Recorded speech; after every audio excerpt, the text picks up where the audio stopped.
এই ভিডিওতে দেখতে পাচ্ছেন আমার এই বোনটি রান্না করার জন্য রান্নাঘরে আসলো। আর রান্নাঘরে এসে ড্রাম থেকে যখন চাউল বের করতে যায়, তখন এই বোনটি লক্ষ্য করে দেখে ড্রামের মধ্যে অল্প কিছু চাউল রয়েছে। এমন সময় দেখুন আমার এই বোনের হাজবেন্ড কিন্তু বাড়িতে আসে। আর পিছন থেকে দেখতে পায় যে তার স্ত্রী রান্না করবে, কিন্তু রান্না করার জন্য চাউল নেই। তো যতটুকু চাউল ছিল ততটুকু চাউলে কিন্তু আমার এই বোনটি রান্না করার জন্য পাতিলে ঢেলে নিচ্ছে। এমন সময় দেখুন আমার এই বোনের হাজবেন্ড পকেট থেকে টাকা বের করে দেখতেছে যে আসলে খুবই অল্প পরিমাণ টাকা রয়েছে। এই টাকা দিয়ে বাজার করলে আর বাকি খরচগুলো কিভাবে হবে। তো আমার এই বোনের হাজবেন্ড কিন্তু টাকাগুলো নাড়াচাড়া করে বাইরে চলে যায়। আর এদিকে দেখুন আমার এই বোনটি সেই অল্প পরিমাণ চাউল কিন্তু রান্না করার জন্য ধোয়ার জন্য চলে যাচ্ছে।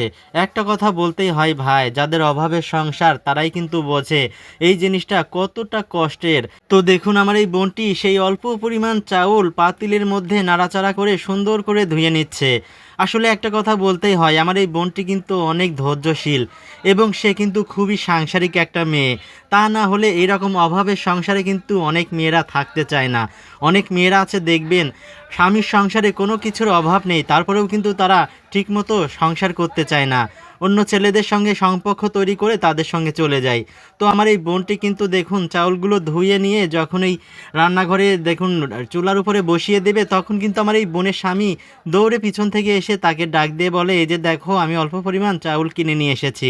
আসলে এই সংসারে অভাব আছে ঠিকই, কিন্তু ভালোবাসার কোনো কমতি নেই ভাই। আপনাদের কাছে যদি এই ভিডিওটি ভালো লেগে থাকে অবশ্যই কিন্তু ভিডিওটি শেয়ার করে দেবেন। আর এরকম ভিডিও পেতে অবশ্যই আমার পেজটি ফলো দিয়ে রাখবেন।